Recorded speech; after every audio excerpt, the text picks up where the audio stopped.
पंचलाइट। लेखक का नाम है फणीश्वर नाथ रेणु, जिनका जन्म 1921 और मृत्यु सन 1977 बिहार में पूर्णिया जिले के औराही हिंगना नामक गांव में फणीश्वर रेणु का जन्म हुआ था। उनकी शिक्षा भारत और नेपाल में हुई। वे 1942 इकाई में स्वतंत्रता संग्राम में कूद पड़े। 1950 इकाई में नेपाली क्रांति आंदोलन में भी उन्होंने हिस्सा लिया। सही मायने में रेणु जी कर्मशील सारस्वत थे। 1952-53 में भीषण रूप से रोगग्रस्त रहने के बाद वे लेखन कार्य की ओर झुके। रेणु जी ने हिंदी में आंचलिक कथा की नींव रखी। बेमिसाल आंचलिक उपन्यास मैला आंचल को गोदान के बाद दूसरा सर्वश्रेष्ठ उपन्यास घोषित किया गया। परती परिकथा, जुलूस, दीर्घ तपा, कितने चौराहे, पलटू बाबू रोड आदि गणमान्य उपन्यास है। तो एक आदिम रात्रि की महक, ठुमरी, अग्निखोर, अच्छे आदमी आदि कहानी संग्रह है। रेणु जी ने ऋण जल धन जल, नेपाली क्रांति कथा, वन तुलसी की गंध, श्रुत अश्रुत पूर्व नामक रिपोर्टर्स की भी लिखे। रिपोर्ट्स जो बोलते हैं ना, वो भी लिखे। उनकी कहानी मारे गए गुलफाम से तीसरी कसम नाम की फिल्म बनी थी। अग्निखोर, अच्छे आदमी आदि उनके प्रमुख कथा संग्रह है। अब इन रेणु जी को पद्मश्री से सम्मानित किया गया था। सरकार ने उन्हें पद्मश्री का पुरस्कार भी दिया था। पंचलाइट रेणु जी की गिनी चुनी प्रसिद्ध कहानियों में से एक है। पहले के जमाने में बेटा गांव में पंच हुआ करते थे। 5 बड़े इंसान जो पंच में डिसाइड किए हो, पूरा गांव उनकी बात माना करता था। पंच के न्याय, दंड, जुर्माना, नई चीज के आने पर धर्म, ध्यान और कीर्तन के माध्यम से ग्राम जीवन का बाखूबी चित्रण हुआ है इस पाठ में। गांव के अनपढ़ लोगों में अज्ञान, जातिगत द्वेष, उसको उन्होंने उजागर किया है। गोधन पेट्रोमैक्स जलाता है तो टीले की इज्जत बढ़ जाती। सम्मान स्वरूप गोधन के गुनाहों को जातिगत पंचायत माफ कर देती है। सबके हृदय में नया प्रकाश भर जाता है। इस पाठ का नाम ही है पंचलाइट। तो इस तरह से ये पाठ में गांव का चित्रण हुआ है। और आइए पढ़ते हैं इस पाठ में है क्या। गोधन नाम का एक व्यक्ति है। अब उसने एक लाइट जला दी और फिर क्या हुआ वो सारी बातें। पेट्रोमैक्स जला दी। पेट्रोमैक्स बोलते थे पहले के जमाने में, वो जो फानस जैसा होता था जिसमें लाइट करवाई जाती थी, तो वो जलाना किसी को वो गैस से चलती है। पहले के जमाने में बेटा ये बारातों में ले जाया करते थे पेट्रोमैक्स। तो पेट्रोमैक्स जलाना उसे आता था गोधन को, बाकी किसी को पूरे गांव में नहीं आता था। और फिर क्या होता है ये सारी बात इस पाठ में समझाई गई है। चलो पढ़े। पिछले 15 महीने से दंड जुर्माने के पैसे जमा करते महतो टोली के पंचों ने पेट्रोमैक्स खरीदा है। मतलब जिसके जिसके जुर्माने हुए थे, जिसने पहले के जमाने में बेटा ये पंच डिसाइड करते थे कि गलती की है तो इतने रुपए पंच में जमा करवा दीजिए। जैसे सोसाइटी फंड होता है ना, वैसे यहाँ गांव में पंच इस तरह का फंड इकट्ठा कैसे करते। तो किसी से जुर्माना लिया, किसी से कुछ पैसे ले लिए क्योंकि उसने गलती की, तो उसके बदले में आपको इतना पैसा भरना पड़ेगा। ऐसी सजा सुनाते थे, ऐसे दंड सुनाया करते थे। इसलिए जो जमा पैसे हुए थे उससे उन्होंने पेट्रोमैक्स खरीदा। इस बार रामनवमी के मेले में गांव में सब मिलाकर 8 पंचायतें थी। हर एक जाति की अलग अलग सभा चट्टी है। सभी पंचायतों में दरी, जाजिम, संतरंजी और पेट्रोमैक्स है। पेट्रोमैक्स जिसे गांव वाले पंचलाइट कहते हैं। मतलब एक गांव के अंदर एक पंचायत वैसे तो होती है, लेकिन गांव में यहाँ सब मिला के 8 पंचायत थी। सब जाति के अलग अलग 5-5 व्यक्ति अपनी सभा चट्टी बनाते और उन सभाओं को भरने के लिए, बिठाने के लिए दरी या फिर सतरंजी लाते और वहां रात के समय पर ये सारी सभाएं भरी जाती। इसलिए लाइट तो उस जमाने में थी नहीं, बिजली की खोज ही नहीं हुई थी बेटा उस समय पर। तो जल्दी जल्दी लोग खाना वाना खा के और रात के समय पर एक जगह पर बैठ के और अपने सुख दुख की बातें किया करते थे। तो ऐसे में उन लोगों को लाइट तो चाहिए, तो पेट्रोमैक्स जला के वे लाइट जलाने की कोशिश किया करते थे। तो इसी के ऊपर यह कहानी निर्मित है। पंचलाइट, अभी एक पंच ने ये पंचलाइट खरीदी, तो पंचलाइट खरीदने के बाद पंचों ने मेले में यही तय किया कि 10 रुपये जो बच गए हैं इससे पूजा की सामग्री खरीद ली जाए।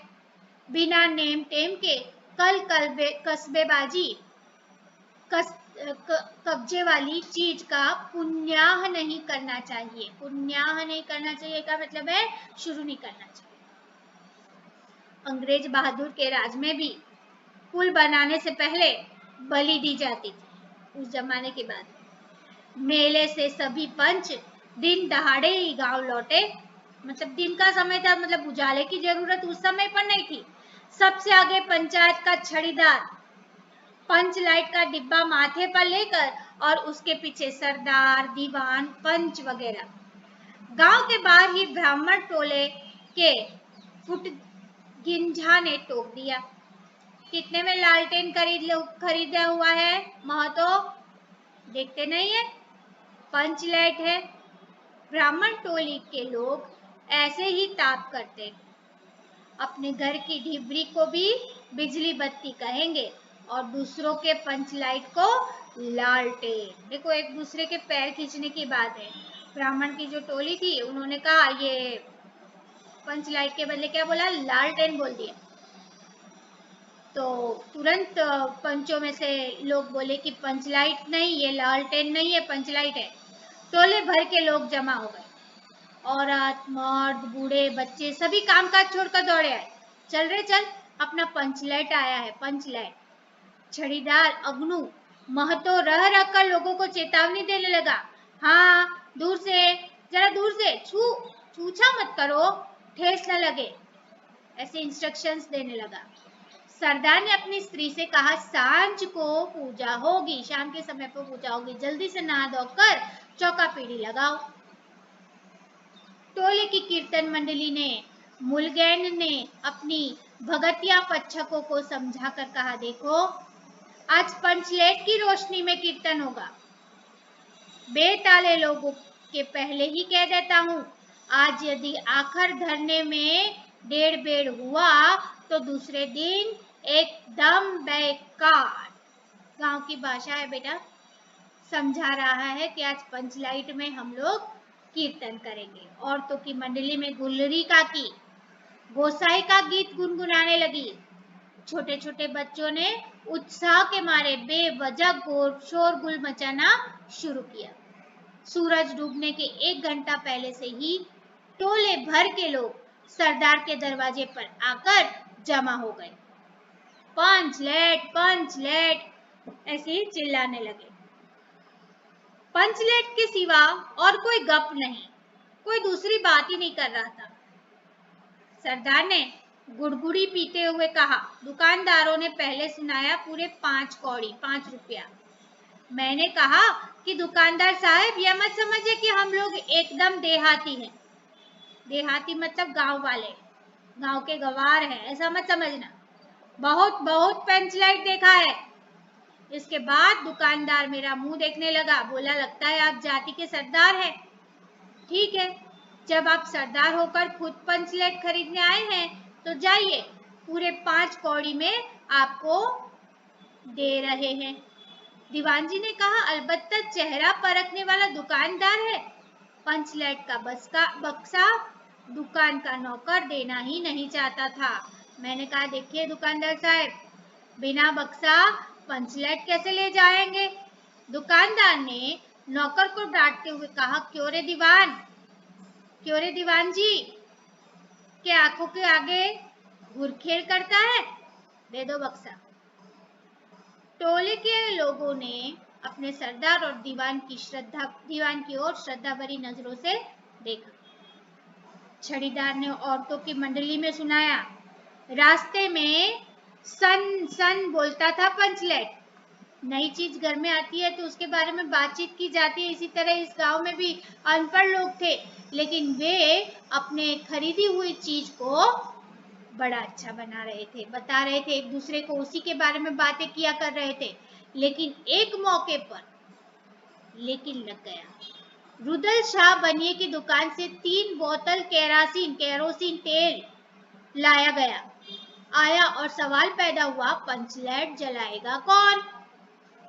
यह बात पहले किसी के दिमाग में नहीं आई थी, क्योंकि किसी को जलाना ही नहीं आता था बेटा। पंचलेट खरीदने से पहले किसी ने ये नहीं सोचा था, खरीदने के बाद भी नहीं। अब पूजा की सामग्री चौके पर सजी हुई है। कीर्तनिया लोग खोल ढोल करताल खोल कर बैठे हैं और पंचलेट सामने पड़ा हुआ है। गांव वालों ने आज तक कोई ऐसी चीज नहीं खरीदी जिसमें जलाने बुझाने का झंझट हो। कहावत है ना, मायरे गाय लू तो दूहे कौन। ये कहावत है बेटा कि ले तो ले, लेकिन उसको अगर हमें चलाना नहीं आता है तो उसका क्या मतलब, लो मजा। अब इस कल कब्जे वाली चीज को कौन बाले, मतलब कौन जलाए। यह बात नहीं कि गांव भर में कोई पंचलेट बालने वाला नहीं था।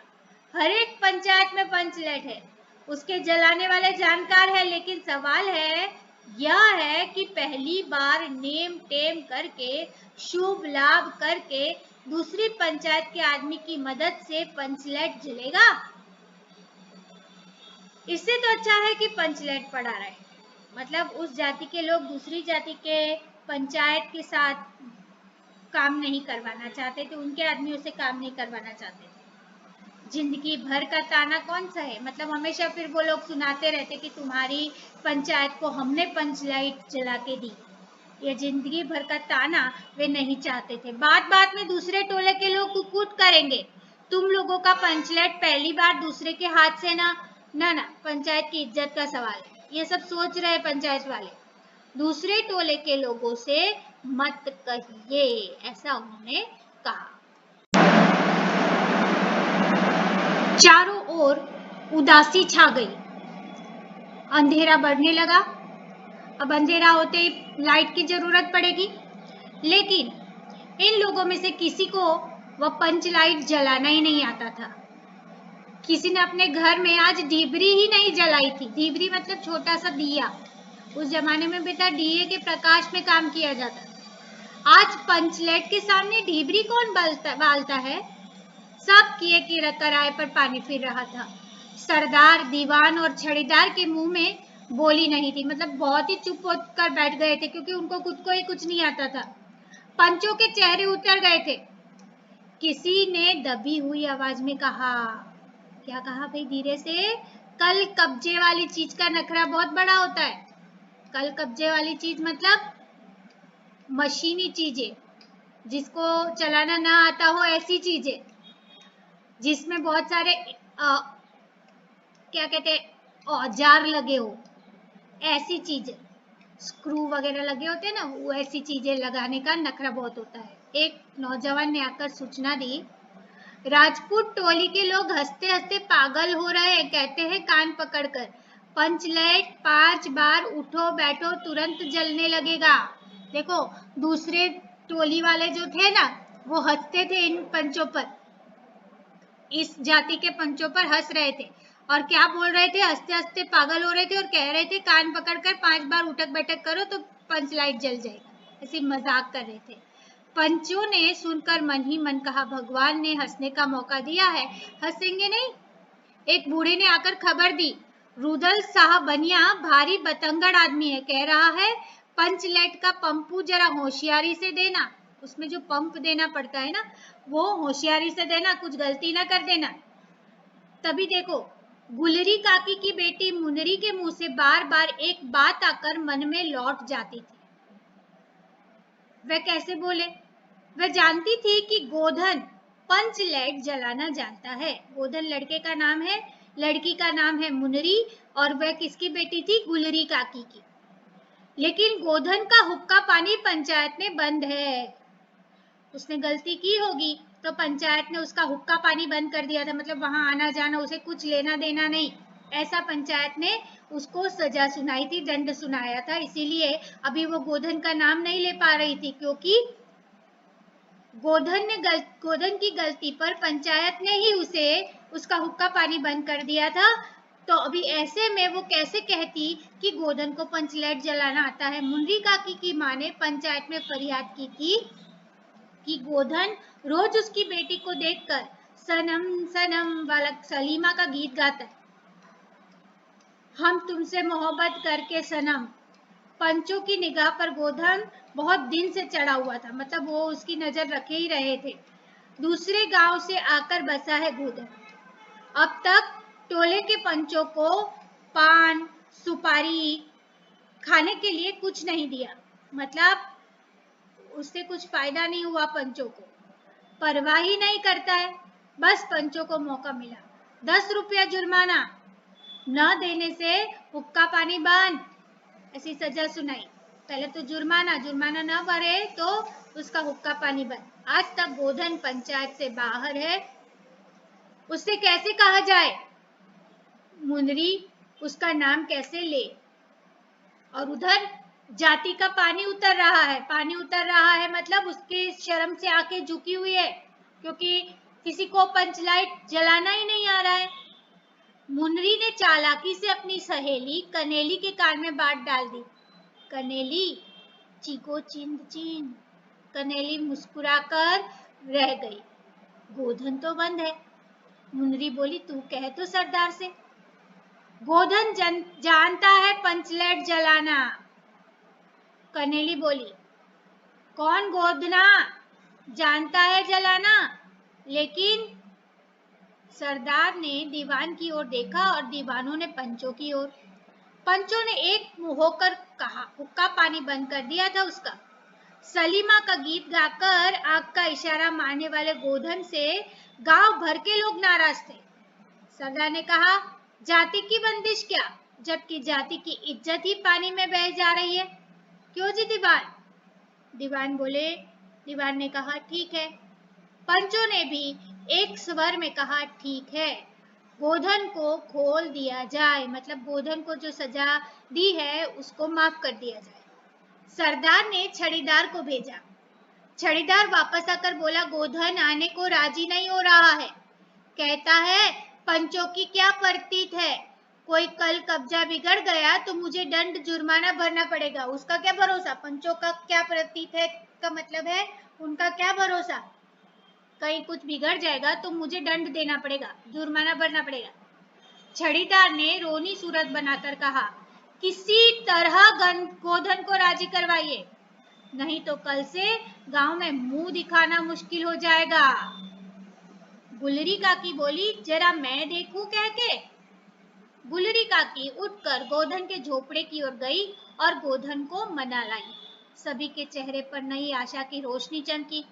गोधन चुपचाप पंचलाइट में तेल भरने लगा।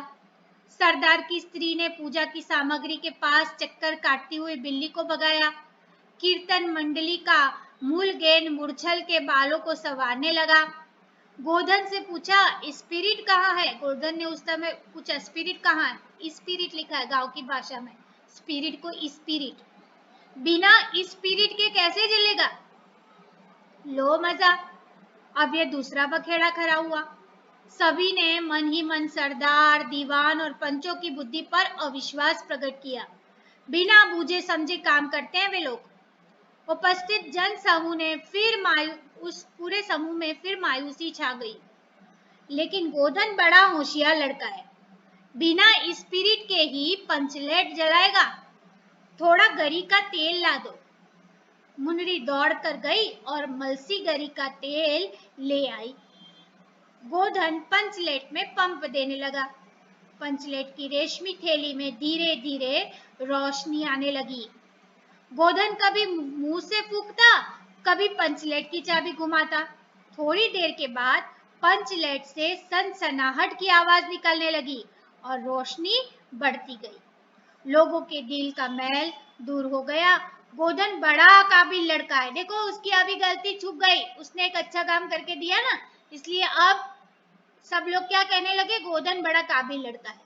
अंत में पंचलाइट की रोशनी से सारी टोली जगमगा उठी और कीर्तनिया लोगों, कीर्तन करने आए हुए लोगों के ने एक स्वर में महावीर स्वामी की जय ध्वनि के साथ कीर्तन शुरू कर दिया। फिर से पंचलाइट की रोशनी में सभी के मुस्कुराते हुए चेहरे स्पष्ट हो गए।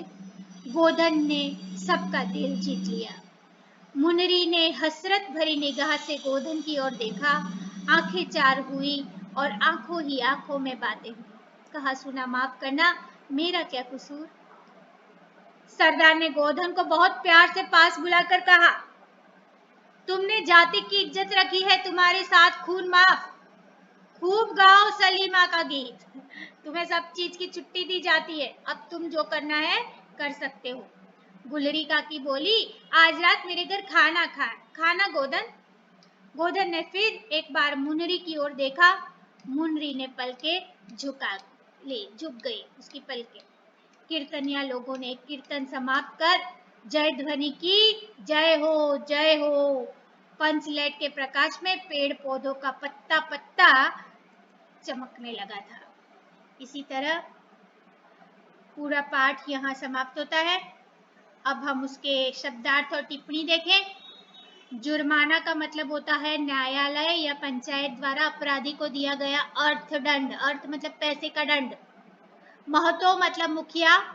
कौड़ी 20 रुपये, तो उस समय कौड़ी का नाप तोल था। डिबरी मतलब छोटा सा दीपक। गरी का तेल मतलब नारियल का तेल। मलसी तेल रखने का एक छोटा सा कटोरी जैसा बर्तन। नेम टेम मतलब नियम टाइम। पुण्याह मतलब प्रारंभ। मुलगैन मतलब नायक। बेवजह अकारण। गुरखेल धोखा। आंख में धूल झोंकना, किसी को चीट करना है ना, धोखा देना। अब मुहावरे और कहावतें देखें। भाई रे गाय तो लूं तो दूहे कौन। किसी वस्तु के उपयोग की विधि का ज्ञान न हो तो ऐसा बोला जाता है, भाई रे गाय तो लूं लेकिन दूहे कौन। पानी फिरना सब व्यर्थ होना। हुक्का पानी बंद होना, जाति समाज से बहिष्कृत मतलब उसको निकाल देना। पानी उतरना, इज्जत खत्म होना। दिल का मैल दूर होना, कड़वाहट दुर्भावना खत्म होना। आंखें चार होना मतलब आंखें मिलना। आंखों आंखों में बात होना मतलब इशारों में बात होना। इसी के साथ यह पाठ यहाँ समाप्त होता है। इस पाठ में गोधन जो बाजू के गांव से आया हुआ था,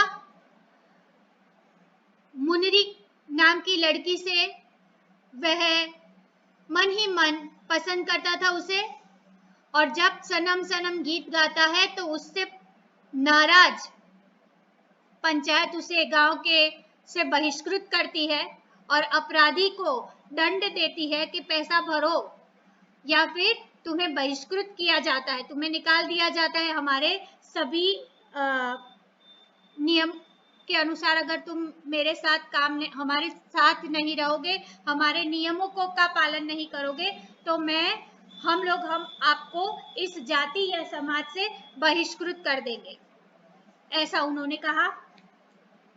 और फिर